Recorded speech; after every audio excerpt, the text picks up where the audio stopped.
Philippians chapter number 4.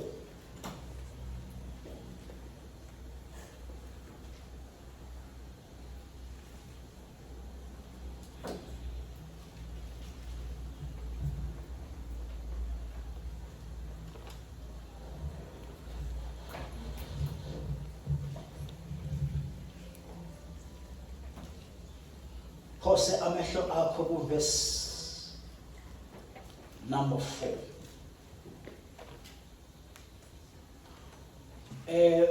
Usisi uRia uxolisile bazane akakhonanga ukuba khona in church. Uyasebenza. Ubaba uHatebe naye usendi apology. Akakhona ukuba khona usaye ngasekhaya eMpumalanga. We pray egameni lika Jesu ukuthi bahambe kahle. Read it for me from verse number 4 to verse number 6.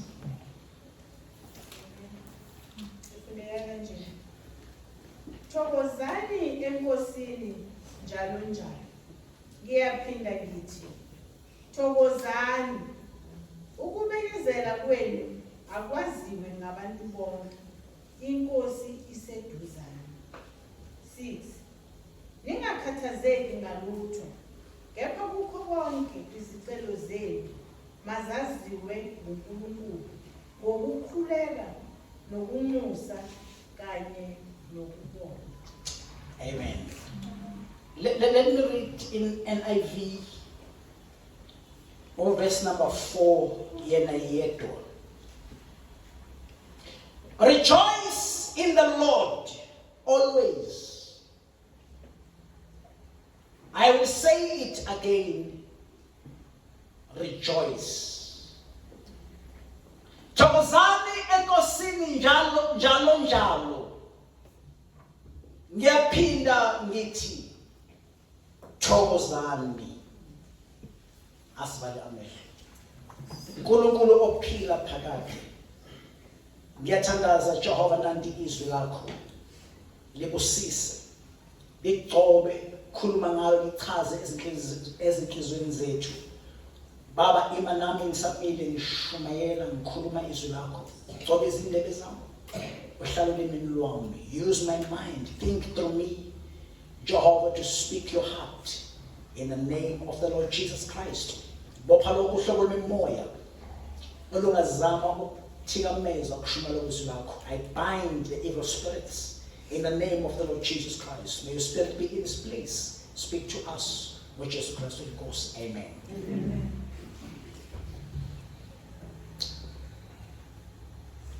Lamazwi bazalwane akhulunywa uPaul ncwadini ebandleni laseFilipi. Ngine interest enkulu bazalwane ku verse number 4. Ukuthi mangenzeka kube awuzwanga much kukho konke engizokusho. Uwabambe lamazwi lawa. Athi thokozani enkosini njalo njalo. Ngiyaphinda ngithi thokozani. Ngiyacabanga ukuthi English esifundile yona ithi rejoice in the Lord always. Rejoice in the Lord always. I will say it again. Rejoice. Nasuthi uPaul wayegcizelela la. Ukuthi umuntu ofundayo noma ayebabhalela bakuzwisise lokhu. Ngokuthi bathokoze enkosini. Bathokoze njalo njalo. And nami ngathi ngagcizelela kaningi ukuthi ukuze kuhlale kubhaleke enhlizweni yakho. Ukuthi thokoza enkosini. It's neighbor thokoza enkosini. Amen. Let's scripture is the reason ukuthi ngofunde onke lama verse. Ngize ngifike ku verse number 6. Kusengathi mawulalele isound yawo. Akhuluma nomuntu noma akhuluma kumuntu on the expectation. Empilweni yakhe okunento ayilindele ukuyibona yenzeka. Somebody on a miracle afuna ukuyithola from uNkulunkulu. Ngoba uzwa namazwi akhuluma ngokubekezela mawuthi ngisho kahle in verse number 5. Bekezela kwakho makwazeke. Bese azokhuluma istatement esithi ngoba inkosi iseduze. Akhulume amazwi athi don't be anxious, ningakhathazeki. So kusengathi ma ukulalela isound yalokho ukukhuluma. Kukhuluma nomuntu olindele ukwamukela something from the Lord. And I believe we must know that the scripture or the message is relevant for this morning, for this day. Because I believe in my heart to go to John Masila. Empilweni kuyona kukhona izinto osafuna ukuzi-achieve. Bana ngabangivumelayo. Noma ungafikwa isikhathi empilweni laso kungathi izinto unazo zonke. But as long as you are still on this world, in this world, uyohlala kukhona ezinye izinto ofuna ukuzibona. Amen. Mawungachieve lokho and then something next. Ofuna ukuthi uyibone yenzeka empilweni yakho. Ufuna ukubona uthuthuka. Makuthi sewunabazukulu wena sewuqedile empilweni ufuna ukubona abazukulu bakho. Noma nezingane zakho zenza kahle empilweni.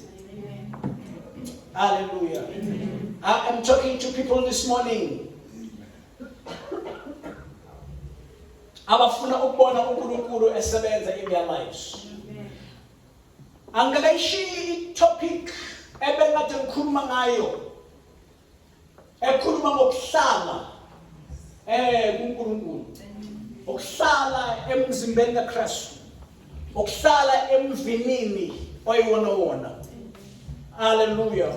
And bazalwane, while I'm talking about expectation, ukulindela phambi kaJehova. Khona abanye abantu abafuna ukubona uNkulunkulu abapha amandla. Okuqhubeka nevangeli babe nezithelo zikamoya. Bonakala izinto ezinhle empilweni yabo. Hallelujah. I want to see God strengthening my salvation. Hallelujah. Now ukhulume amazwi athi indlela bengizihamba angisazihambi. Izinto ebengade ngizenza angisazenzi. Hallelujah. And I believe as I minister, as I teach, ukuthi ivangeli linawo amandla okwenza lokho.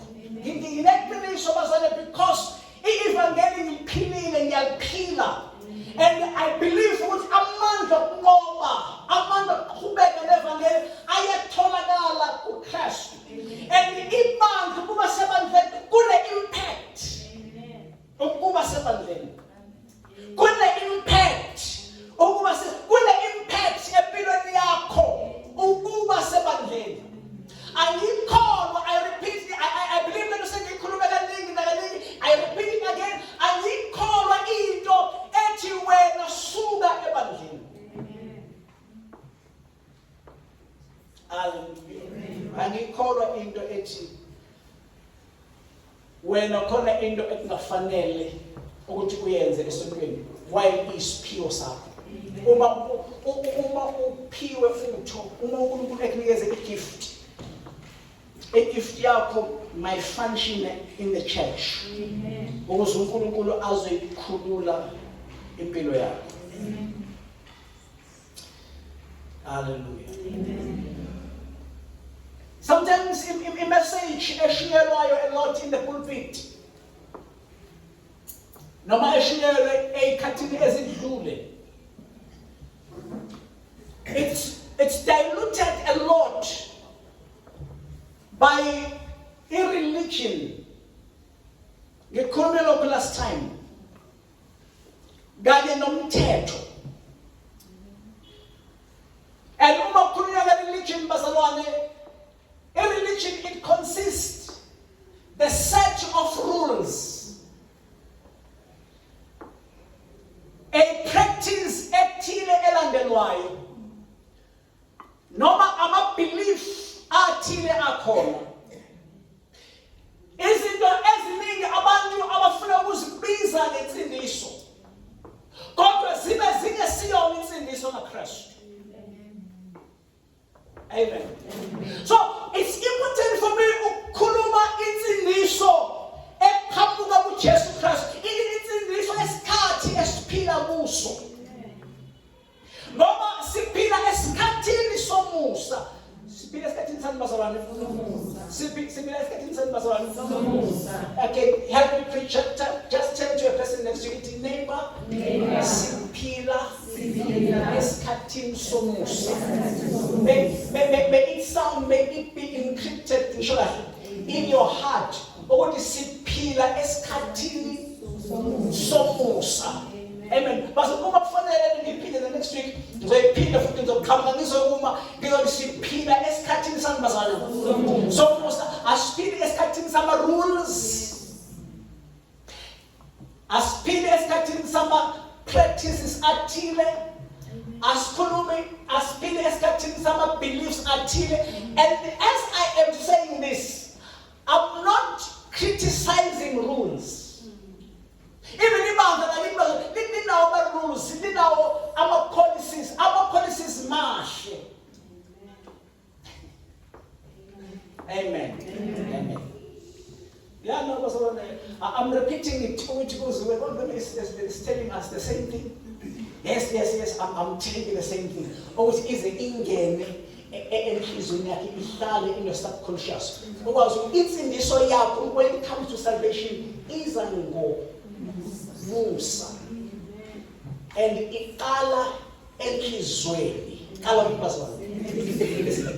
Iqala kubazalwane. Enhlizweni izwi lithinte inhliziyo yakho. Wathi uma esekhulumile uPetro, iBhayibheli izahlabeka inhliziyo zalabo ababelalele. Baze bathi madoda bazali sokwenze njani na? Mabehlatshwa yini bazalwane?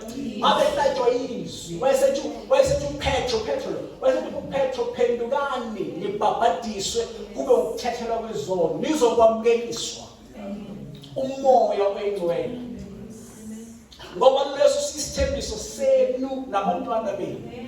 Moya oyingcwele. Bakhona into yokuqala efanele yenzeke emuntwini osindiswayo ukuthi abhabhadiswe emanzini amaningi amukele umoya oyingcwele. Umoya oyingcwele ungowabadala, umoya oyingcwele ungowabancane. Amen. Hallelujah. Bangaka bangizwayo kuze kube khona manje. Siyakuzwa na because ngibonile I was reading I was reading WhatsApp. Nabona umunye abhala bathi bazali uJesu uyabuya. And when Jesus is coming back, he's coming for the church that has no stains or wrinkles. And then ngabona nomunye naye wabhala phela. What no, see, we want that old time religion. Bangaka bayibonile leyo. Bangaka bayibonile leyo. Abekho so ngibone ngedwa. Bangaka bayibonile leyo. Ya khona bayila. Mama ngicela ngikushumayela into on Monday. Jesus is coming for the church that has no stain or wrinkles. Wabhala umunye the next Sunday on the Monday what we want, the old time religion. Give me the old time religion. I like all those things about any life, and I believe what in the Palamo Moya Omush. Amen. The Palamo Moya Omush. God, yes, stand as a scripture because I am teaching. Yes, stand as a scripture uma usfunda noma uma usikhotha awusilande sonke ngoba iBhayibheli lithi uKristu uyahlanza ibandla ngamanzi ezwi. So lento bazona before kube ibandla elingenaso isici, before kube ibandla elingenaso isisihla, lihlanzwa kubani? Lihlanzwa ubani masalani? Lihlanzwa uKristu. Ulihlanza nani? Yezwi. So no matter what you say about ukuphila impilo engcwele noma ukuhlanzwa, kuqala ngezwi, and izwi lihlanza inhliziyo. And ehlanzwa kwenhliziyo ilapho uma inhliziyo seyihlanzile kuzobonakala in the future kuwe kwingaphandle lakho ngento eyenziwe izwi kuphi na? Enhlizweni.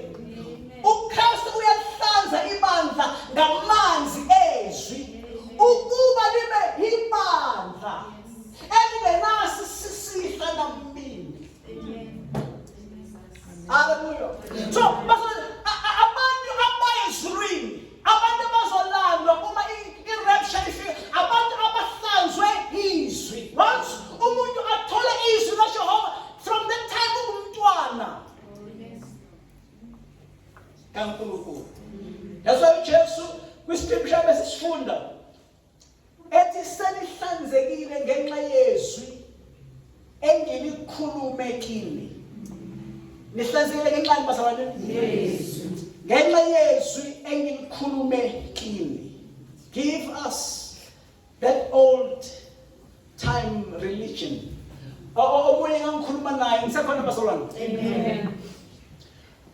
Omunye ngangikhuluma naye ngithi mina why ungeze esontweni? Uthi kimi no,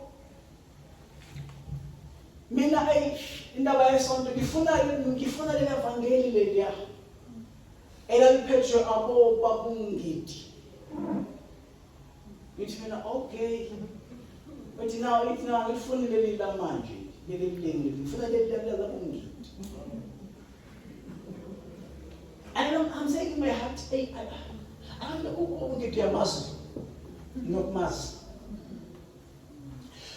Because no Kurumanga that were devoted. And the more Usnikela, it's the more Ukulu Abupa Amanga Noba. Uma Ukuluma about the old time religion. Abantu bakudala bebemazi uNkulunkulu, bebesazi isikhathi sokukhuleka, bebeyazi indlu kaJehova. But uma ukhuluma nge-old time religion, but usahlulwa ukuza emkhulekweni kwaNkeseni. There's still a problem there. I can agree with you. Uma ukhuluma nge-old time religion, and then you come sizokhuleka now. Abazalwane bakudala bebemazi uNkulunkulu, belala esontweni bethandaza. Betandaza in the midnight when usafika uvuka. Nisekhona bazalwane. Khona mina ngibuza ukuthi bantu bayengahlabeleli namhlanje bayohleze emuva. Uthi no ngivuke late. Okay, but after the problem now, if you want the old time religion, but usafika uvuka on Sunday usesontweni. Ukufika fika late, fika early neighbor.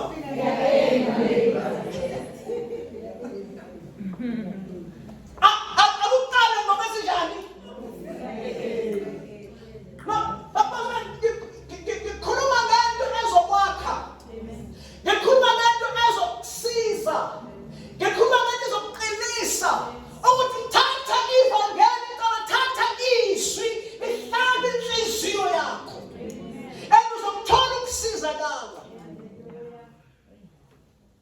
Amen. Old time religion.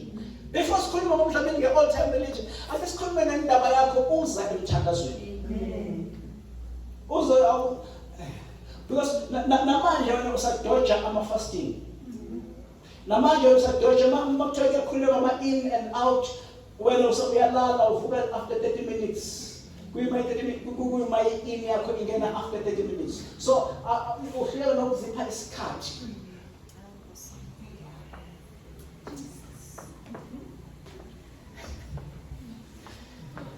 Hallelujah. Character engifuna ukukhuluma ngayo eza ngenxa yevangeli. Eza ngenxa yensindiso. Insindiso eshintsha umuntu. Insindiso eyenza umuntu ashiye isono. Observe amazwi uPaul awakhulumayo uthi rejoice in the Lord. I don't rejoice in the Lord. Rejoice in the Lord. Akhulume amazwi athi ukubekezela kwakho. Ngiyayithanda indlela esilandeliswe ngayo in the scripture, in this kulama verse esiwafundayo. Rejoice in the Lord. Athi ukubekezela kwakho, i-gentleness yakho mayaziwe, may it be known. Uthi wena ukubekezela unakho. Ngoba izinto zakamoya bazona zifuna umuntu onenhliziyo ezenjani yokubekezela. Izinto bazona azenzeki sputu. Azenzeki sputu kodwa ziyalindwa. Bible today can wait upon the Lord. Shall renew their strength. They can wait upon the Lord. I-gentleness yakho noma ukubekezela kwakho, i-patience yakho mayaziwe because uNkulunkulu useduze and God is near. Amen. Lesakhola bazalwane. God is near. Isithi ngisizulu. Phindela kumama. Ukubekezela kwenu akwaziwe ngabantu bonke. Yes. Inkosi iseduze. Inkosi iseduze. Nathi nasebenzisa isibele esithi inkosi iseduze. It is izinto zakho they are about to come. Breakthrough yako is about to come. But whether you need patience. Amen. And don't be anxious. Ungakhathazeki ngalutho. Amen. Izinto bazalwane azenzeki kahle uma sitatazela. Azenzeki kahle uma sijahile.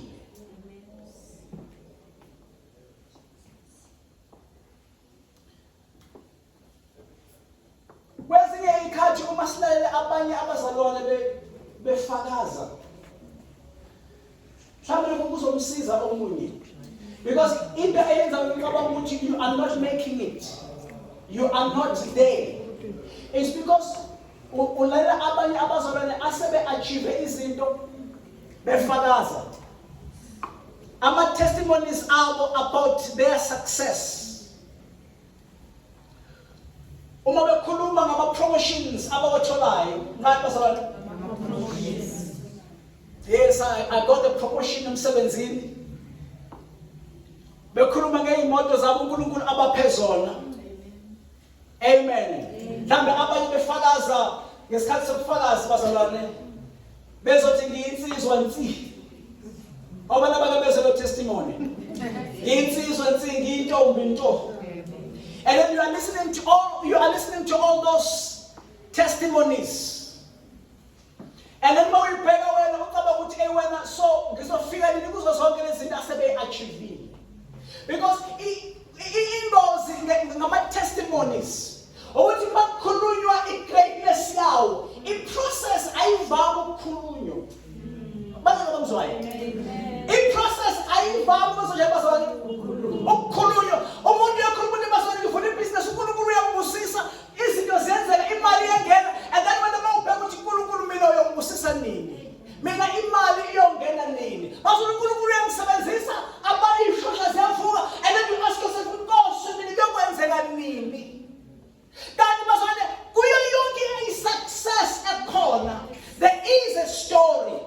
Kuyo yonke testimony ekhona, there is a story. Kuso sonke i-strength esikhona, there is a story. Uma mhlawumbe njengoba phambi kwenu, there is a story. Uma somebody ashumela umlilo, there is a story. And the success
uma kukhona ama-testimonies, sengathi testimony ngalinabe. Sengathi testimony ingake inabe ke usitshele qala ngale nhlupheko yakho. Ukuthi ngiyamazi engilanda. Khona manje umhlabele angaze ngotula kahle ukuthi me says from the deep muddy clay he planted my feet on the kings hallelujah. That is the reason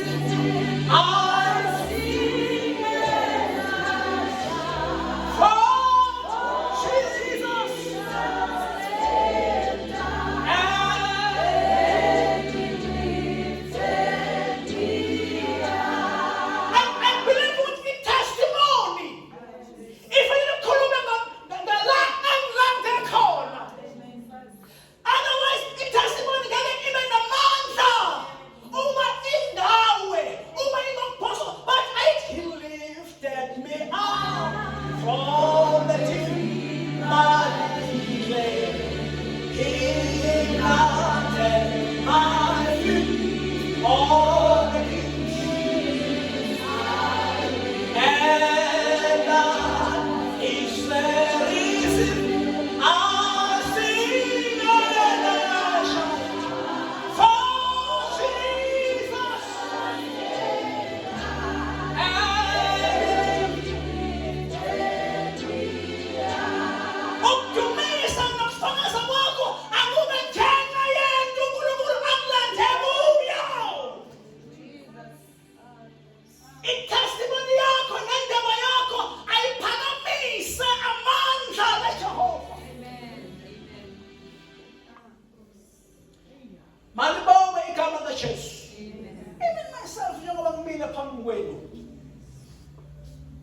I was never a strong man. And even the man as I'm standing, I'm not a strong man. But you know, God, really, are you using me? I was thinking as I was praying in the week.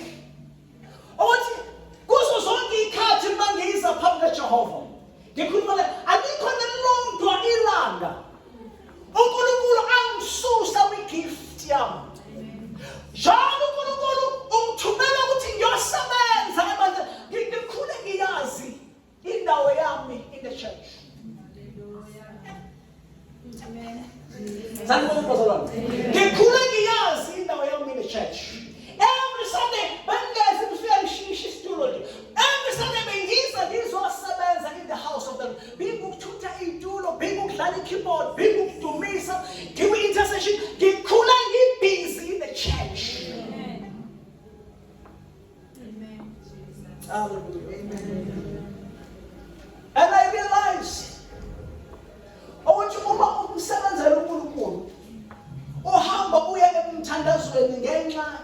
yokulolonga igift yakho igift ifine tune ekukhulekweni abazana namshebazana basezonkulunkulu they will know igift ilolwa ukuthi ibe sharp emthandazweni nasemthandazweni okuzila ukudla the time uzile ukudla the time uspenda isikhathi ekukhulekweni izinto ebezikade zi-interest more ziyanyamalala ungazi ukuthi zihambe kanjani ngenxa yokuthi usemkhulekweni. That's why for me gift is very important ukuthi noma ngabe wenze njani ungasuki kwi-gift yakho.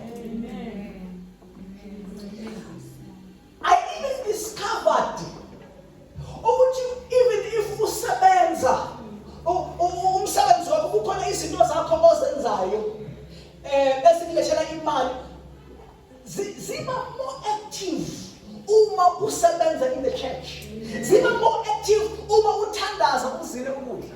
That's why uma uPaul ekhuluma lamazwi verse number 4 ngiwathanda athi thokozani enkosini njalo njalo. Indaba yakho isabandleni thokoza enkosini. Ndisakhona basana. Ithi neighbor thokoza enkosini. Rejoice in the Lord. Mawukhona indawo ekufanele uthokoze kuyo.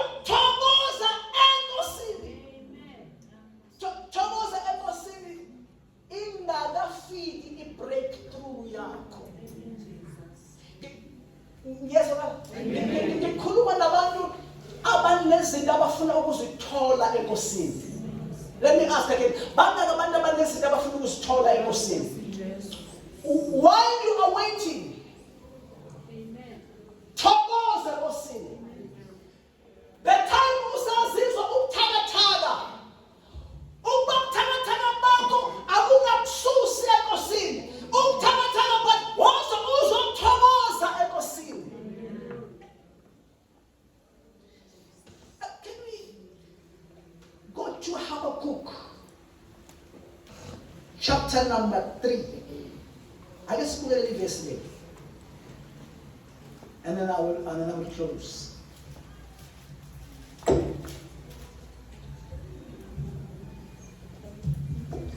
Book of Habakkuk, chapter number 3.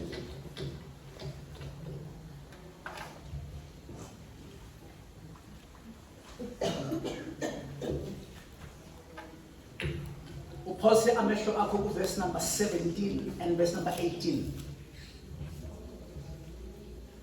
Ngiyacela Mama Isa ungifundele ngesizulu. Number 17. Noma umkhiwane ungakhahleli, ungabikho izithelo emvinini, umsebenzi womnququ uphuthe, amasimu angavezi ukudla, izimvu zinqunywe esibayeni, ungabikho nkomo ezibayeni. Nokho mina ngiyakuthokoza ngoJehova, ngijabulele uNkulunkulu wokusindiswa kwami. I'll tell you something in English. Though the fig tree does not bud,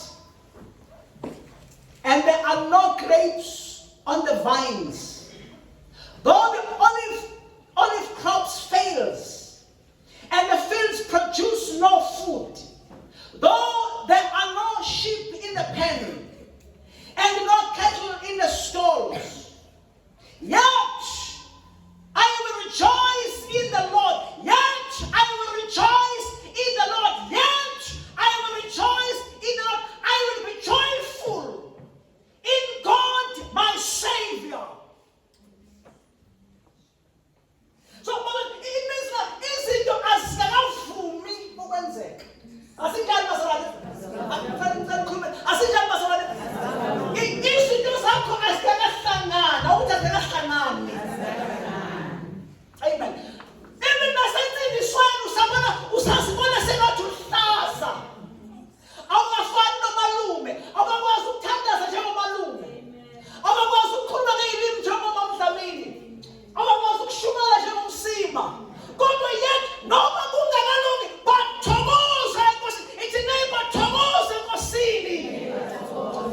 Yet I will rejoice in the Lord. I will be joyful in God my Savior.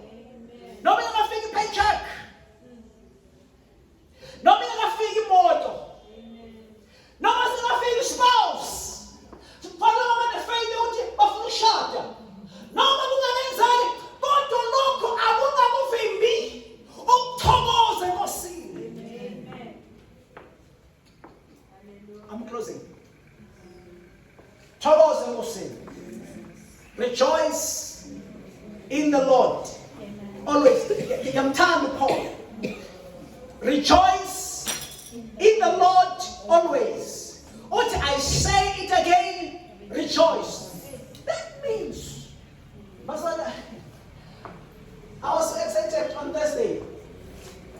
On Thursday, zama ukufanele abanye abazalwane, cishe ngifanele abazalwane about 2.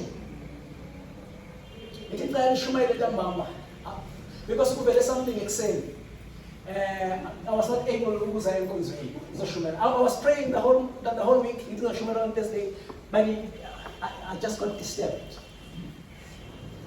And then the only person obesele ngicela umsima. I was amazed ukuthi lo mntwana sekwazi ukusala nebandla. Asimshele izandla bazalwane. It's wonderful ukubona growth in the church. I'm talking to the youth. Nabazali bonke thokoza enkosini. Ngifuna ukukhuluma lokhu in this way. Izinto zikaNkulunkulu ziyabani? ZikaNkulunkulu. Zithokozise ngazo. Can I repeat? Vale ngizise nonke. Bantu abasha, so all of us. Izinto zikaNkulunkulu zithokozise ngazo. Which means ukuze esontweni uzokhoza uNkulunkulu maku-excite. Amen. Angeke ku-excite uma ungasiyena umuntu othanda ukwenzisisa. Amen. Ngiyezwa kanjani? Amen. So that means uma uzohlabelela waza uzohlabelisisa. Yeah, ithi neighbor yenzisisa. Sanibona sanibona akake ngibizana masangisho. Ithi neighbor yenzisisa. Uma ungenzisisi, uma wenza ugreater, angeke uze uenjoy. That's why I believe, let me talk this way. As I preach, and it's about umsimo. Futhi ngitshela uNkulunkulu. Kanye nabanye bazacishe nabanye bazanabaningi. Thina shumelayo nabanye abaculayo nabanye abenza izinto ezithile in the church. Baqala bezidlala izinto. Ngiyazana le bazana. Amen. Ngiyazana baqala bezidlala. Bezidlala. Ngiyangani ngizotsho umsimo bese kufanele wayidlala uhlabela ama-chorus. Namhlanje usehlabela ama-chorus. Khona omunye umfundisi okuthiwa uBonke. Isebona yakhe yonke ngangiyazi ngekhanda. Angishumayela yonke about 30 minutes ngiyicremle ngimemorize ngiseyingane ngimlele nje ngi-enjoy izinto zikaNkulunkulu. Izinto zikaNkulunkulu ezinjani? Awuphinde futhi zasenjani? Ayandile ngizomntwana wami. Izinto zikaNkulunkulu ezinjani? Uyazi-enjoy ukujabulele ukwenza. So it means you even go and explore. Umuntu unenkonzo yokushumayela ulele abantu abashumayelayo uchazwe ukushumayela komunye umuntu. I believe a preacher engabathanda abanye ama-preacher. Once you're a preacher, you love other preachers because khona izinto ozicalayo hamba uyokudla hamba uyozifida. So that uza enkonzweni uzokwenza uzozibona ungakafinyeleli ube nomgomo.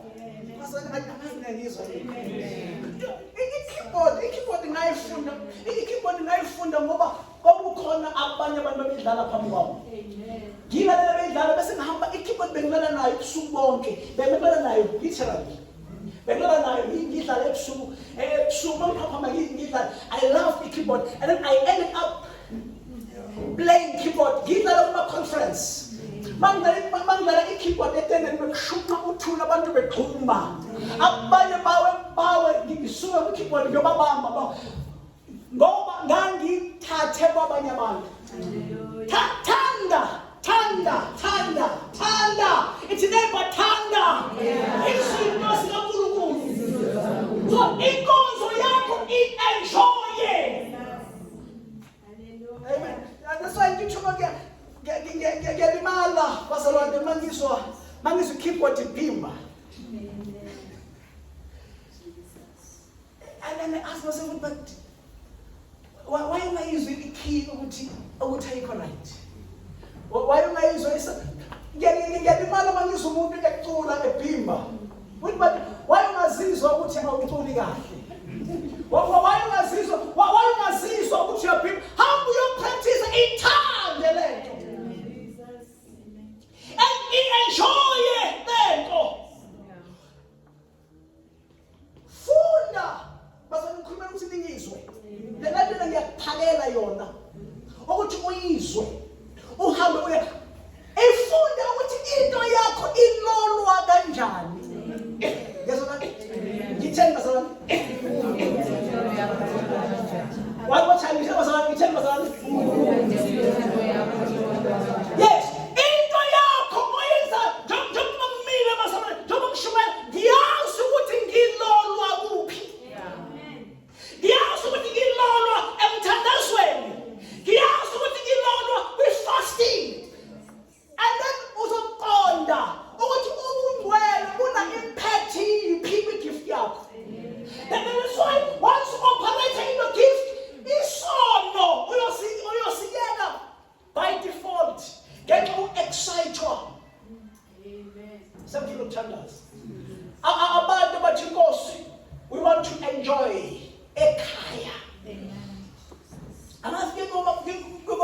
ngathi ngilwa ne-youth in the past. And ngabuzisisa ukuthi why kuthiwa ngilwa ne-youth ngoba kwenze njani? Because into yami iyodwa ithi youth sebenzani in church. And akukho youth isenjani? Sebenzani in church. Enjoy izinto, enjoy church. Thokozani enkosini. I say again, thokozani. Amen. Funa ukukhuleka nabantu abathi siyafuna ukuzinikela to work in the house of the Lord. Musa laphayana masibona ko masishaphe dansa kusithuke udanse usigol but lapho esontweni uhlelo dansa ayikho into yasontweni okwazi ukuyenza kahle. You don't excel in the church. Change your mind.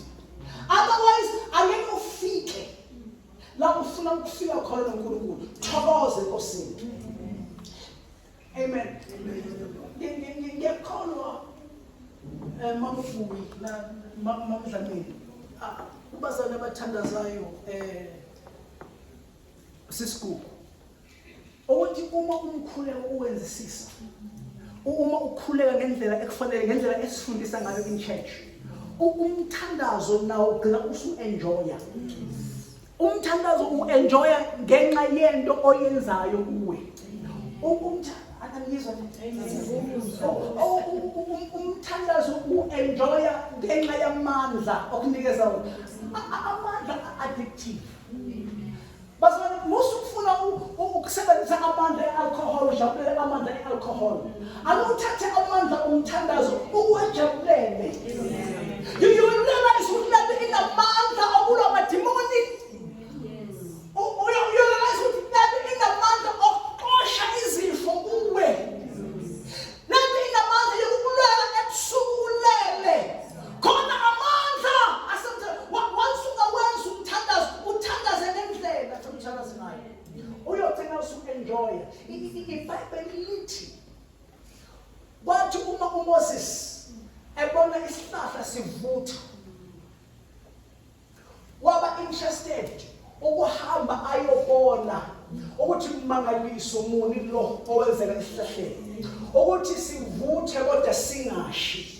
Khona abantu abafuna ukukhuleka nabo manje abathi Moses sifuna ukubona imiracle yensindiso isebenza in our lives, isebenza in our gifts, isebenza ezintweni zami. Ngoba into yensindiso as you rejoice in the Lord kuzothinteka nezinto zakho. Isondela kuwe Thixo wami ngisondela kuwe Thixo